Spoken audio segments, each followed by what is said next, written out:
Hi, welcome back to the Personality Hacker Podcast. My name is Joe Mark Witt. And I'm Antonia Dodge. This week, we are once again joined by our guest host, Christian Rivera. Hi, Christian. Welcome back to Personality Hacker. Thanks for having me. Always a blasty blast. Christian you are basically a talented man of all sorts. You have so much skill, and one of the things that you do is media production and art direction, and you also do it here for us here at Personality Hacker. And we've been talking a little bit about one of the projects you've been working on with us, producing alongside of us, and that is the Enneagram starter kits that we have produced here at Personality Hacker with Dr. Beatrice Chestnut and Aranio Pius. You basically had the task, Christian, of taking 9 different Enneagram personality types, all the raw footage that myself and Antonia, Beatrice and Aranio shot together over 9 days. So there's just hundreds of hours of recording, probably, pieces everywhere.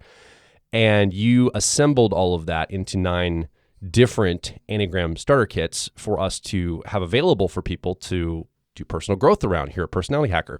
That's right. And I'm guessing, and I know this to be true, I'm kind of teeing you up for this, but going through that, first of all, you did a fantastic job. I love your work. I think you do a really great job at production, producing, more than just like editing and putting stuff together. The mentality and mindset you bring to things, I love the way you help us do things better. And I hesitate to say that live on the air because I don't want you to be poached by anyone else and be like, hey, come work with us too. But, I understand that that a multi-talented person like yourself, that's gonna happen. Anywho, there has been some stuff that you've been talking about going through this process. As you edit and put this together, you have to sit there with this material for a long time. You have to watch things over and over. You've got to go through and make edit points. You're cleaning up some of the way it's presented. And so you might be one of the people that has gone through all the Enneagram types more than anyone else here at Personality Hacker as far as like consuming the content we're putting together, because you have to review it over and over and over. Me and Antonia just see like the finished product and we're like, oh, hey, make this one change here, make this one change. Right. So you've been with this material, and I think there's been some things that have come out for you. I don't want to spoil anything. I guess I'll open up and ask you, what's this experience been like in helping to put these 9 different starter kits together on your side? Well, first of all, thank you so much for that rousing introduction. I feel very loved, to put it reductively. This process has been, as you said, intense. There's been 10 days of footage, full days of not only the 9 Enneagram types, but there's a lot of introductory material and a lot of what needs to be covered for anyone to kind of grease the wheels and get into understanding the Enneagram. But for me, I've been a personality type enthusiast going into this. That's why I'm working with you guys, but also a media producer for the last 20 years. And going through this process, I was already in a place in my life where I felt pretty certain about my type. I thought I was a sexual subtype 5 in the Enneagram. And leading up to working on these starter kits, I was in a place where I was doing a lot of what could be deemed spiritual bypassing. I was reading a lot of high-minded, intuitive stuff, a lot of Eckhart Tolle, a lot of Deepak Chopra, watching Sadhguru videos, a lot of those intuitive, esoteric, mind-focused things, behavior-focused things. And so when I started editing the Enneagram types, particularly once I got to Enneagram 1, I was going through this process of editing all the types. And as you said, I go through them multiple times. I have to review the beginning, the middle, the end, all of it consistently. And when I was going through the Enneagram 1, I was, first of all, I was like being Aranio or being a little bit harsh with ones. I was feeling a little sensitive about that. And then I got about halfway through and I realized when they were talking about the blind spots, there's an interesting section where they talk about unconscious blind spots, things about your Enneagram type that you may not consciously be aware of. And they were talking about the sexual ones and the outward criticism. And I started to notice that I was assigning other people in my life to that type, that I was like, oh, I think like maybe my dad's a sexual one, or maybe this person's a one. They've done this, or they've done that. They've been critical in this sort of way. And then halfway through, I pressed the space bar to stop as I was listening. And I just stopped. And I was like, oh no, that's me. I've been that. And suddenly my entire history of criticism and criticizing other people fell on top of me. It was like opening a closet of all of the criticisms about myself that I shoved into the closet suddenly dropped on top of me. And I will admit that I was a little bit debilitated in a way that it was shocking. I'd even been at the live version of your recordings for the Enneagram 5, and I was feeling pretty comfortable about it. I was like, Enneagram 5, yeah, sure, that sounds great. But the difference between that and coming across this sexual one content was the way it impacted me. The first thing I really realized was this feeling of almost like a flame in my belly. There was like the anger. There's a Enneagram 1 there. The passion is anger. So you're talking about a visceral response to discovering your best fit Enneagram type. And I think that's one of the things that really creates a distinction between, say, Myers-Briggs and the Enneagram. When you find your Myers-Briggs type, you rejoice because you finally have this description for how you've been operating and how your mind's been working, and you feel good, like you've put on a piece of clothing that's tailored for you. And when you find your Enneagram best fit type, you don't say, oh, cool. It's more like, oh, shit. Like there's all this implication and there's all these things that now you have to contend with. And it sounds like the visceral response to the idea of anger was maybe even your clue that maybe you had not had the accurate type before. Yeah, the visceral reaction was unexpected. And it was like, it just felt like everything fell on top of me. All of my criticisms of myself, of other people, mostly of other people. And that made me feel like a bad person. And I realized how much I was fixated on this idea of being a good or bad person. I'd like that just never occurred to me as a thought process of mine. It's just sort of this underlying node in my mental system, this idea of being a good person, like that never occurred to me. Especially much of my life has been sort of antithetical against groups or religion or any of that stuff. I grew up atheist, and I have this relationship where just sort of being an INTP, it feels like, yeah, you're supposed to kind of like scrutinize things and judge things, right? Like that's just that's like part of the experience. Mm-hmm. But for me, I realized that there is specifically this relationship to trying to prove that I'm a better person than other people, or that I am a good person. So like going through this process of editing this, which is ironic because as a 1, it's like I'm trying to edit existence, which I'll get into in a second. So being an editor feels appropriate. But in a sense, there's, without getting into too much detail, there's this idea of the process Enneagram, which is sort of describing a little bit of a general developmental, psycho-spiritual developmental aspect of the Enneagram, which there's some mention of that in some of the material. But in my case, as a 1, the description is that the 1 sort of falls the furthest from grace in a sense. That there's this idea of a 9 is maybe the most, or at least attempting to feel the most relaxed and holy or non-confrontational in a sense.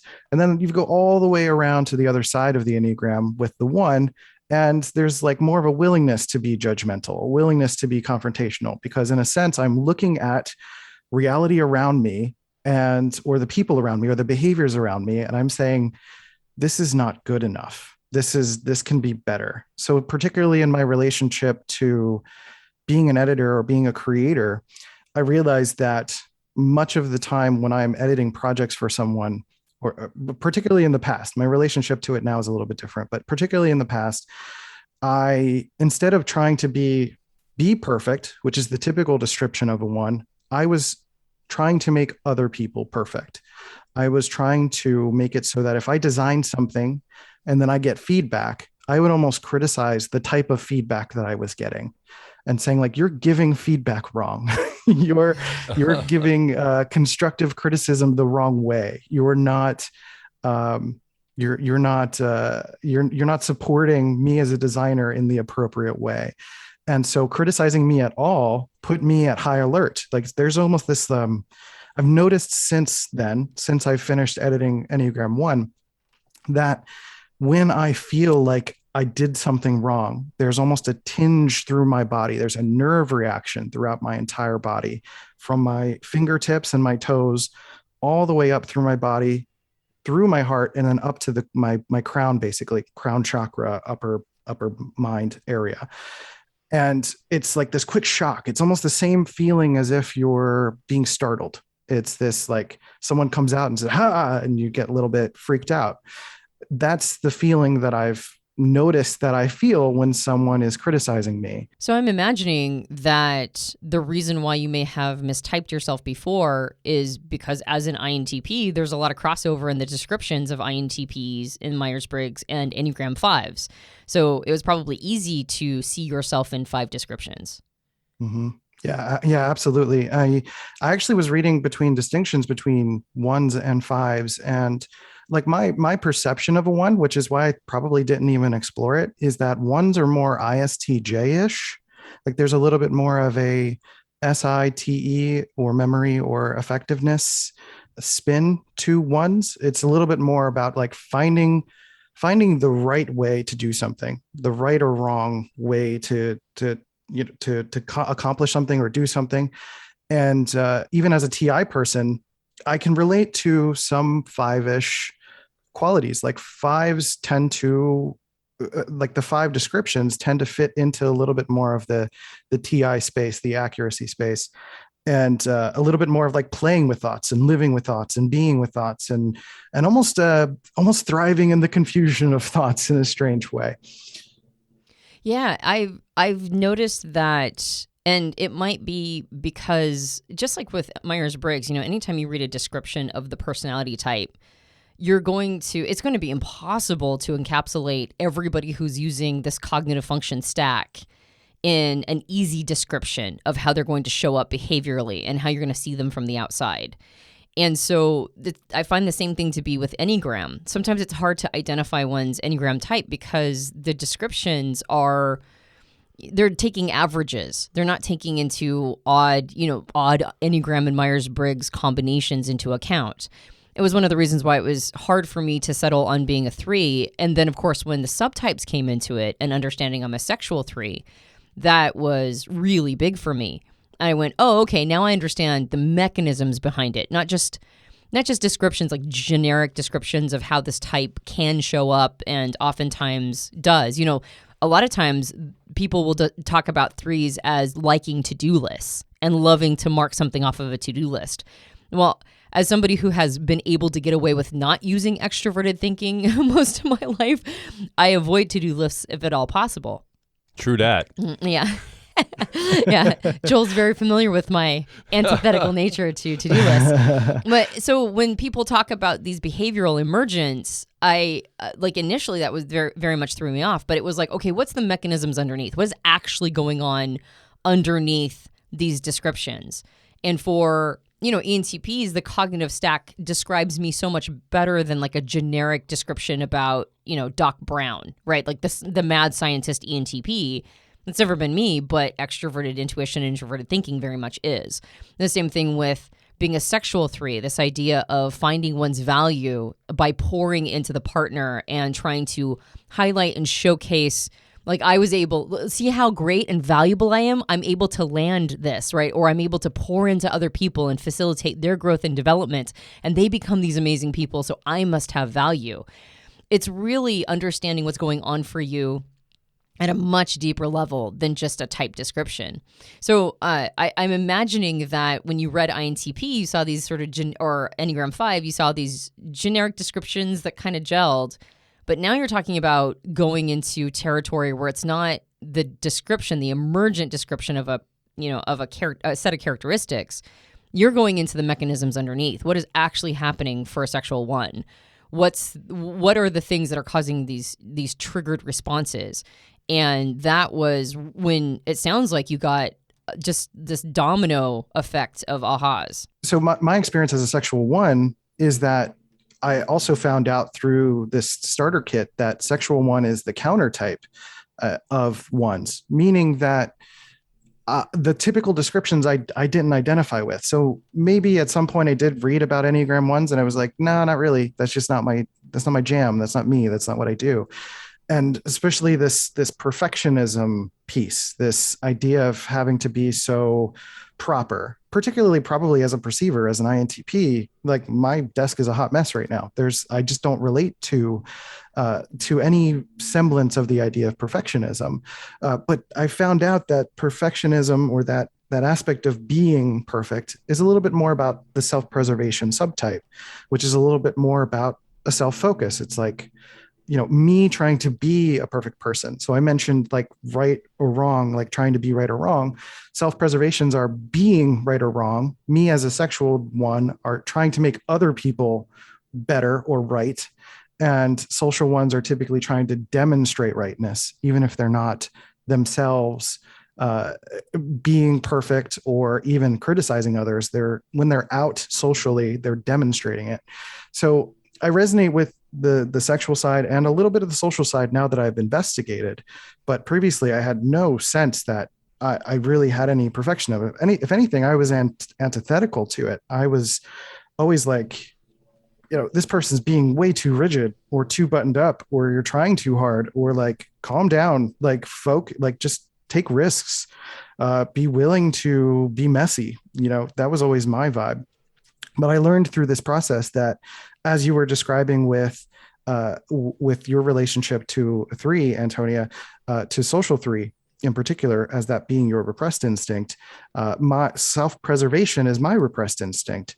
So the typical description of a 1 being my repressed instinct means that I wouldn't identify with the typical description, which is, first of all, why I think these starter kits are valuable. Obviously, I'm biased, but it's really what helped me through part of my experience, because otherwise I would have just seen that like, okay, yeah, I'm a thinker, I'm a heady person, but I also have that sexual subtype intensity. So 2 + 2 = sexual 5.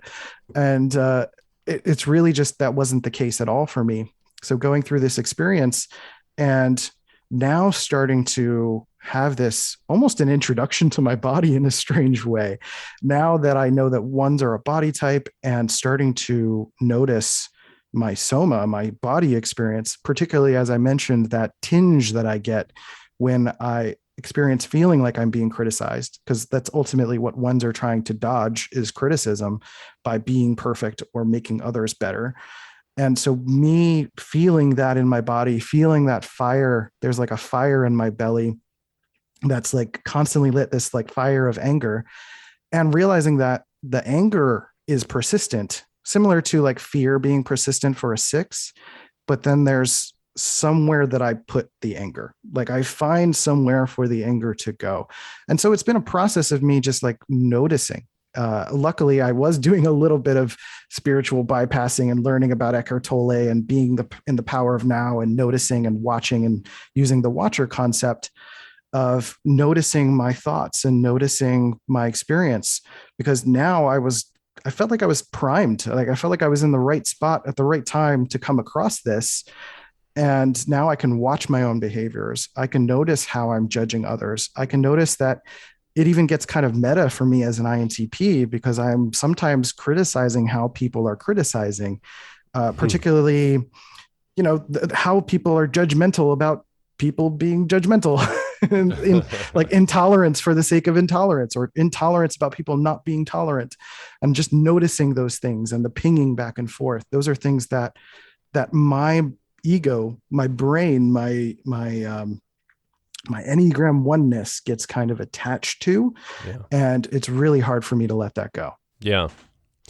You had this really interesting experience. I know this because we have conversations about all of this, but you're talking about your body, getting more in touch with your body-mind connection, your soma, and it's almost like a conspiracy of the universe for Christians specifically, because in the middle of editing the Enneagram starter kits, we had an opportunity to have Dr. Dario Nardi fly to our house and studios here and stay with us for a month and produce a new program, a new body-mind wellness program for Personality Hacker called Jung on Yoga, where he goes through the chakras. He talks about Jung's travel to India and how Jung pulled out, yoga and came and taught it in the United States and talked about it. And he goes through all of this stuff, and he actually does yoga sets and, walks the students through an experience of the body-mind connection with the great information, but also with the practice. And so right in the middle of editing all of the Enneagram stuff, I go, hey, Christian, I call you up. I'm like, hey, we've got this opportunity to create this program. Dr. Nardi's with us. Can we pause the Enneagram starter kits and work on this Jung on Yoga program? And so you spent about 3 weeks working on editing that with us and helping us produce that program right in the middle of your discoveries about your type. And so I'm wondering if there was some body-mind stuff that you were able to take from that too. Like, has this been a holistic experience for you? Is it almost like coming from all different angles? That's like the best way to describe that is like, it feels like a conspiracy against me. Like, it feels like all of the things are coming together and forming, right. Or for me, like they're pushing me in this direction, first of all, coming across you guys a few years ago has felt serendipitous in that way. And particularly doing this program and then Jung on Yoga, like it just felt like the right sequence of events, for better or worse, in terms of the way to put it. So as editing Jung on Yoga also was super helpful in the sense that Dario is really amazing at teaching and expressing and demonstrating all of these various mind and body practices. So as he was going through some of the practices, chanting, talking about chakras, some of the yoga practices, I haven't gone full bore into the yoga practices yet, but some of the simpler movements I started doing while I was reviewing, just watching and moving, because I've been experiencing some body-based issues. B and Aranio talked about one's sometimes being so tightly wound, so holding on, so and my experience reflects that, being very rigid, very, very serious. And there's a lot to be serious about these days, being so serious that there's just a lot of energy being held within my body. And so I experienced an Achilles sprain a few years ago. I never really got it fixed. Part of that sort of risk taking, like, oh, it's fine, I'll be okay, I don't have to deal with it. And now I'm experiencing almost a cascade of issues with my body. I've had some sciatica issues recently. I've had a little bit of what's called pudendal neuralgia, which is sort of like a pelvic floor nerve pain. And so I've been through that process. And then Jung on Yoga came along. I've been learning practices for how to treat my body, how to relieve pain, or how to stretch. Some of those have been issues with me standing, because I stand at a standing desk all day long, and I don't sit because of those issues, because of my sciatica. So now that I'm standing so much, I've got some lower back issues. And so I'm starting to understand my body as a system, and Jung on Yoga has been really helpful for that, as well as some other YouTube doctors and stuff helping me learn how to stretch, but simply getting into motion more than anything. That if I'm feeling irritable or feeling some sense of resentment of someone or something like that, there's an anger bubbling up, that I usually need to move or to eat something or to get water or to like satisfy some sort of self-preservation need. Because as I mentioned with the self-preservation repressed part of me, it's almost like there's a reason it's called repressed. It's like neglected. I've been neglecting. And I think Aranio talked about in one of his podcasts that it's like a little puppy that you're ignoring. You're not giving it water. You're not taking it out for a walk. You're not giving it food, or you're not letting it mingle with other puppies. And, depending on what your subtype is. So with this part of me, I'm recognizing how when I ignore this part of me, when I ignore body practices, or when I ignore my physical needs, that anger starts to come up. So Jung on Yoga has been helpful in terms of giving me practices in terms of simple arm movements, simply just moving my arms in circles when I'm standing here. Even just now, I'm literally doing it as we're talking, to sort of move the energy through me, through doing this podcast. Like my podcast style and the way that I typically do videos on YouTube is I'm a little bit more loosey-goosey and off the cuff. But I get nervous when I'm wanting to be smart and presentable and helpful to someone else's stuff. Like when it's mine, I could, I have no problem just saying, it's fine. It's no big deal. But working on this podcast with you guys, I get more nervous and anxious. So what's helping me is doing those arm movements.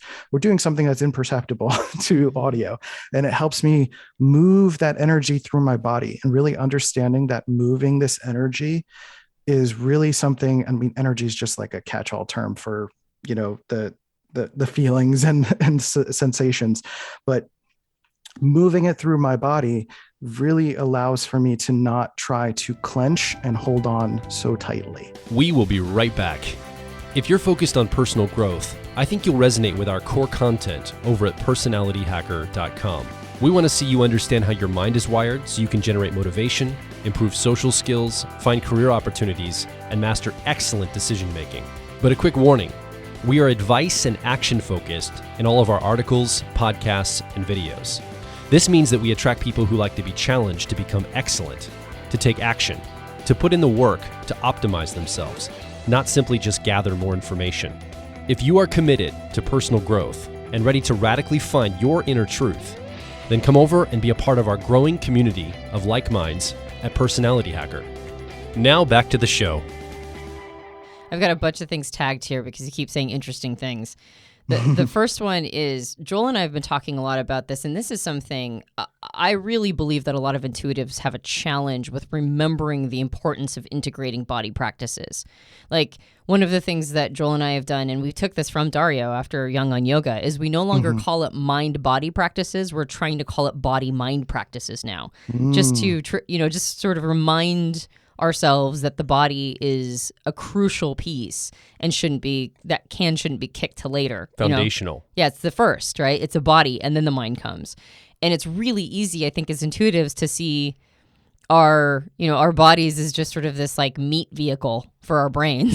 You know what I mean? And so one of the things I've been trying to do is what I heard you saying, or at least the way that my brain interpreted it, is for as a one, you have a tendency to tense up. And so the contracting muscle is there, but Joel and I have been talking a lot about release muscles lately, which is whenever I'm feeling a lot of grief as a 3, grief is a big part of being in the heart triad. And I find myself clenching up a lot of times when I deal with things around grief and sadness. And I've been trying to teach myself to do more processing, not just holding it. And so Joel's like, well, then get better at your release muscle. So I'll like clench my entire body. If I start to feel that clench, I amp it up. I almost like try to go even more clenched to a point where my body can't hold the tension any longer. And it forces my body then to release. And it reminds my mind to do the same. Like as it's clenching, I instead of bracing myself for grief or sadness or whatever is the emotion that I need to process, as opposed to bracing, I go even more, like I try to encourage my brain to follow what my body is doing in that clench. And then I release my body, and then I find my minds and my emotions and my heart, it follows suit. It goes, okay, this is what we're doing now. We're now releasing. And getting good at those release muscles has been, for me, it's been a leverage point. It's been something I didn't really think about before, but it's been a real leverage point. So thank you for mentioning that. One of the things I had tagged was when you mentioned that you were doing some spiritual bypassing. And then you said, well, thank goodness I was doing this, studying a lot of Eckhart Tolle, and you had mentioned this as part of the spiritual bypassing, because then you had the mechanism to be able to self-observe and, do like watch yourself in your behavior and that sort of thing. So can you talk a little bit more about, if somebody hears something like that, they're like, well, how's that spiritual bypassing if it's helping you?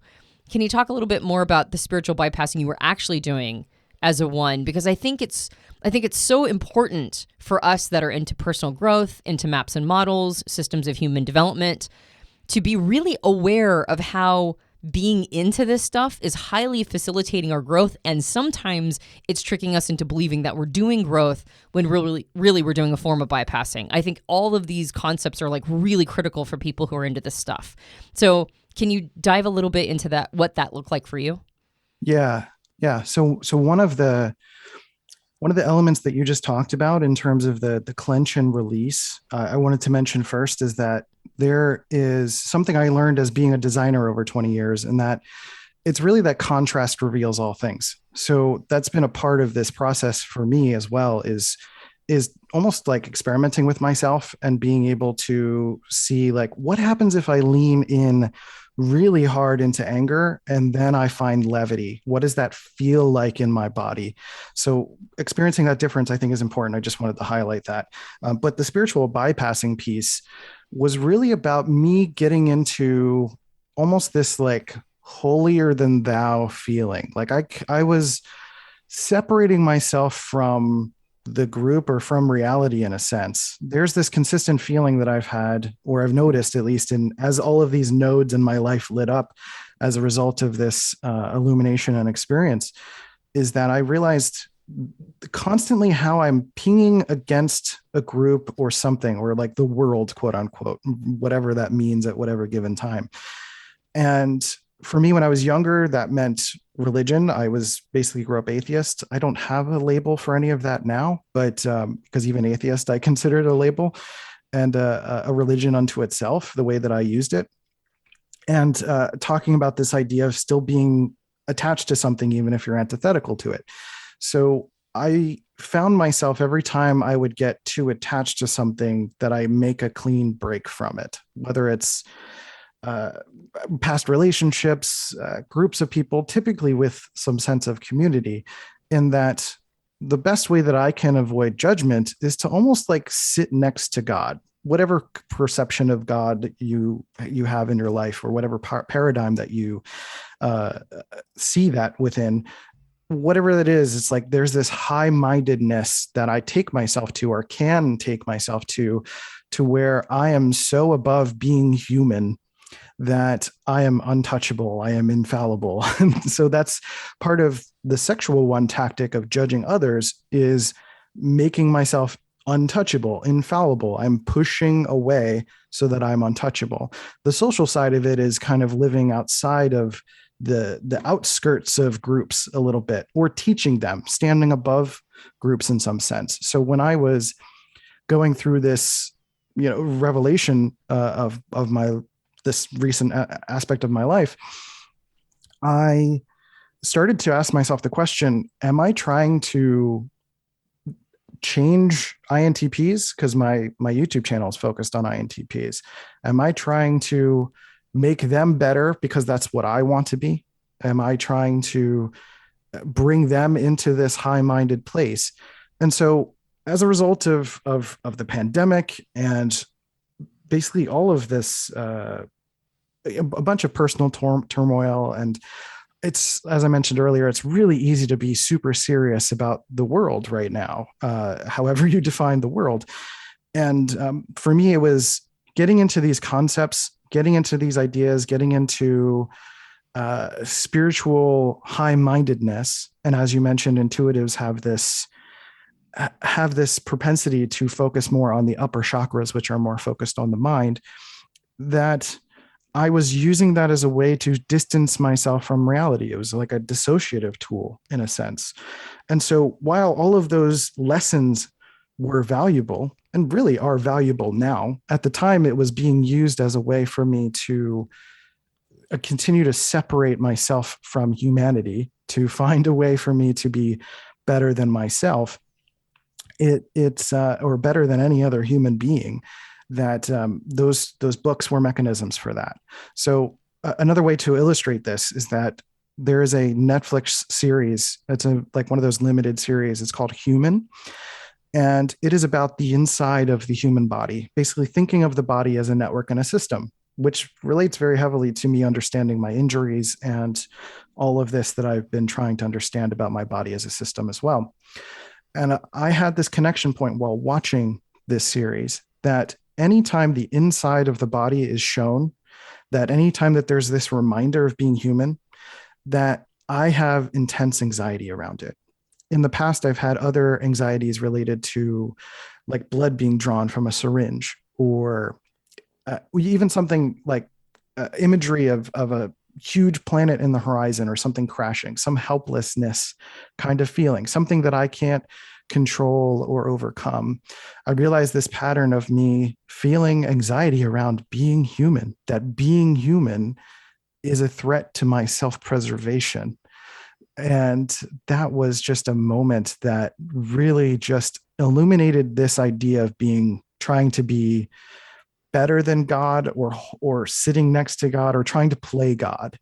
And then all of those nodes lit up to basically everything that I just mentioned. So it all kind of harkens back to this self-control, either as a self-preservation, being perfect, a social demonstrating perfection, or sexual making others perfect. It's really avoiding judgment, but in another sense, and this is just my personal anecdotal experience and conjecture, that it's more so about my relationship to being human.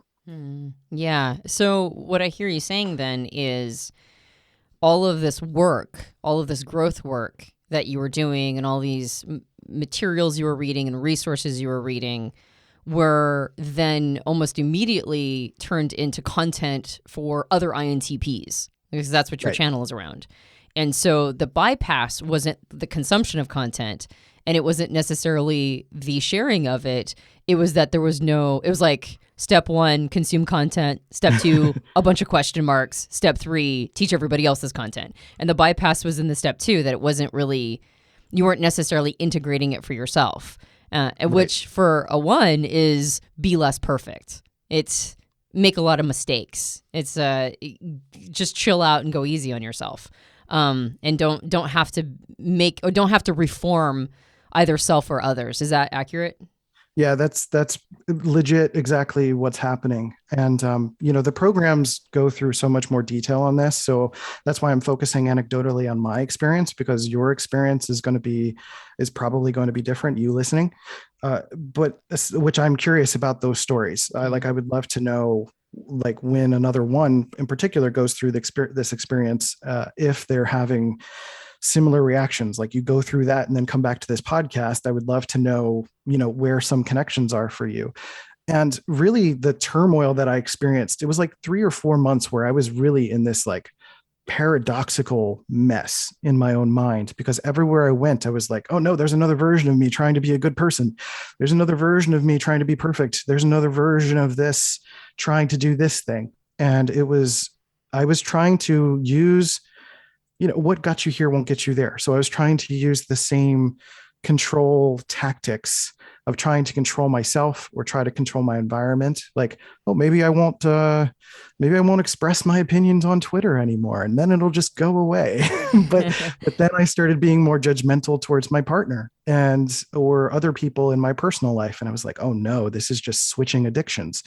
Mm-hmm. So I'm actually coming to terms with, in my own story, a little bit of the piece around, like, this is not something I'm necessarily going to get rid of, but it's something that I'm able to, now I have to integrate some of these lessons and recognize when I'm projecting or trying to preach, like you were saying, not absorbing these lessons for myself, of essentially letting myself get worse, letting myself be human, which is not worse. It's just being human, like letting myself be a person.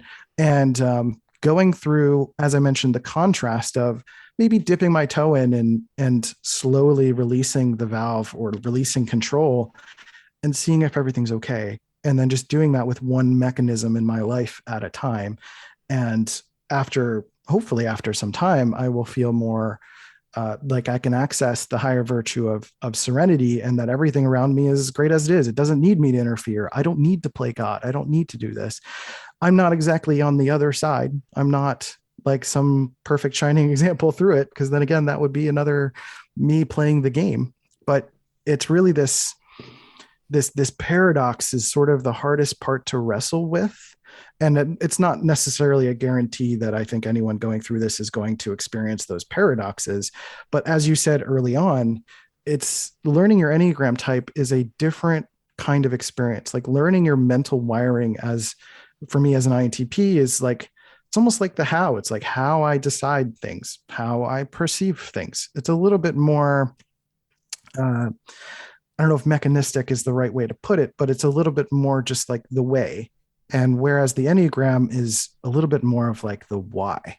And the why, the underlying why, this underlying tonality of my entire life basically is like a lot to unveil. It's heavy. It's part of actual growth that I'm going through. I have a podcast called Dopamine, and it was about mental health. And I would basically, as you were saying, bypass and take lessons and then just restructure them and then teach them. And I wouldn't necessarily absorb them. Mm-hmm. So one of the things that I've done recently is I'm not doing the mental health part of my podcast anymore because I want to do some of those body mind practices. I want to actually feel my feelings. I want to explore my past. I want to explore the experience of my entire life, and for better or worse all throughout, and actually figure out, you know, how I've been human this whole time and how I've been trying to avoid being human from the start. I don't think you're alone, Christian. I think that, by the way, thank you so much for being so open and vulnerable by sharing your experience of what you were doing there, where you were taking something and, you know, you were bypassing, applying it to yourself, and you were hoping, I think, unconsciously at least, that if you can correct enough out there in the outer world, somehow it will reverse engineer and come back and help you personally. I think that's what we all struggle with in our modern world. I think that's almost a cultural tone in the air, at least here in the West, is, oh, I have something personal going on for me. I'm kind of terrified of myself, or I'm seeing myself as too sad, or it makes me too angry or whatever. I just can't go there. So I'm going to take the thing that I think might be the thing I'm struggling with. I'm going to project it out from myself, and I'm going to correct it out here in the world with all these other people or all these other systems. And hopefully, I think the unconscious belief or wish or hope is that if I can correct enough out here and I get enough coalition, enough people correcting it, somehow through osmosis, it's going to come back to me and it's going to help me feel better and get over this part of myself. And I think not just Enneagram 1s and you, Christian, struggle with this. I think a lot of people, a lot of different types struggle with this bypassing and this projection that we do. And I think our culture augments it, amplifies it, encourages it, certainly supports it, and gives space for it, especially now that everyone has a microphone, you know, metaphorically and literally. We all have the ability to post on social media and push things out, so we can not have to sit with ourselves now. And I'm encouraged to hear your personal story of your journey going, I realize what I'm doing. I'm going to stop that process. I'm going to bring it back home, and I'm going to focus back on what I need to look at inside of myself. And I want to thank you, because I think that is a great example, and your willingness to come on and be vulnerable and talk about it. I think it speaks to me personally to go, what are the other areas of my life I'm doing similar to what Christian's saying? Where can I examine my life and say, where am I bypassing like what you're doing? And I just want to bring honor and blessing and support to what the tone that you're bringing to your life. I wish for all of us, we could do more of this kind of thing. So thank you. I appreciate that a lot. It is a very vulnerable process, and I don't have a problem sharing it when it's helpful. When it's, you know, that's part of the distinctions that I'm trying to make, is like, when is it helpful for me to be like the authenticity of my experience, almost my connection point to 4 in the Enneagram, as well as integrating some of that. What is my authentic emotional experience versus what am I just trying to stave off? What am I just trying to deflect? So bringing this topic here is an example of bringing my authentic experience versus, you know, bypassing some sort of teaching and then just like regurgitating it out for someone else. So what I think is interesting about being an editor for the entire process for all 9 Enneagram types is that I realized, and B and Antonia talked about this a little bit too, is that each type is sort of a poster child for a different aspect of humanity, right? Like there's like being an Enneagram type is sort of like what you're focused on or what you're fixated on. It's not necessarily that you're the only type of person that does this, but other types might do this in another way or less often. So like with 6s, everyone experiences fear, right? Like, or with 3s, everyone experiences some version of vanity or self-deceit. So there's things that we can learn from other types. And I actually learned a lot from other types. But I also realized that as a one, particularly as a sexual one, like I feel like I'm potentially the poster child. This is anecdotally again, but like the poster child for that projection, for that deflection, for outwardly criticizing other people, because what I'm really doing is criticizing myself. And if I just kind of turn my attention inward, then I can actually experience more serenity for myself. And then that actually has a permeating impact on the people around me, because then not necessarily through Enneagram 1 demonstration, but through genuinely feeling a sense of everything's amazing. Everyone is doing their best, and kind of living my philosophies, not preaching or trying to show or trying to be my philosophies, but just living it. I feel like that's something that sort of Nelson Mandela did in South Africa. He's typically seen as a social one. And his story, we watched Invictus recently, and watching his story after learning that I'm a one, I'm like, okay, there are elements to that I relate to, of seeing how everyone's fighting with each other and not getting along. And like, how can we genuinely rise above, not preach, not try to make anyone else better, but like be willing to be better. And I feel like that's something I'm trying to bring to the table and demonstrate for this aspect of other humans that have this within them as well. So fantastic. Thank you so much for, as Joel mentioned, being vulnerable, for being transparent, and for modeling the need to be discreet when we're doing this work. Not just the discretion with what you're sharing, but I mean like the discretion of like sort of the labyrinth of what this work is. The further down we go, the more refined we get in our process and go, wait a minute, is this the thing that I'm doing because I think it's like I'm convincing myself it's helping me, or it's legit helping me? And we really appreciate you coming on and modeling what it looks like to have to navigate through what can be complicated, complex territory that requires a heightened level of self-awareness. So thank you so much, Christian, for being on the show today and doing that for us. Yeah, this has been absolutely my pleasure. Yeah, if somebody wants to find out more about maybe stuff that you do, where should they go, Christian? I would say that I spend some time on Twitter, rambling, sometimes being judgmental, but you can call me out on it if you'd like. At Let's Go C Note on Twitter, but also most of my work, you can find portfolio stuff. You can find access to basically anything I'm tinkering with at workwithcnote.com. Fantastic. You've been listening along, but you haven't had a fourth microphone. It's been the three of us talking, but you probably want to share something that's coming up for you in your personal growth journey. Maybe it's around the Enneagram, maybe it's Myers-Briggs, maybe it's body-mind practices. Come over to personalityhacker.com. Directly below this episode, you can leave a comment, ask a question, or more importantly, share your story. We'd love to hear your personal experience with some of the things we've been talking about. Have you had an Enneagram journey of your own?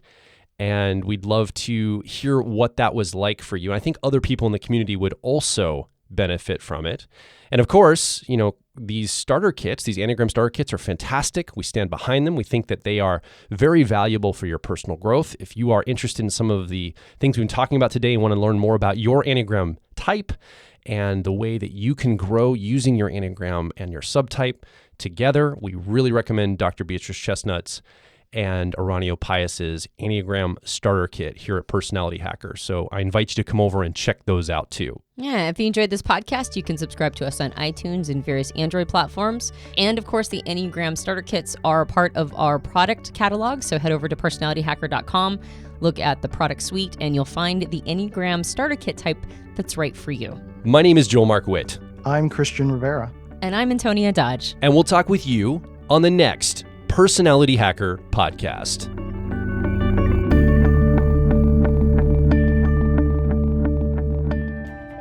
If you're focused on personal growth, I think you'll resonate with our core content over at personalityhacker.com. We want to see you understand how your mind is wired so you can generate motivation, improve social skills, find career opportunities, and master excellent decision making.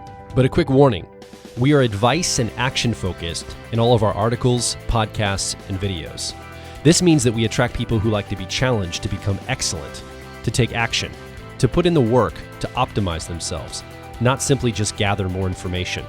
If you are committed to personal growth and ready to radically find your inner truth, then come over and be a part of our growing community of like minds at Personality Hacker.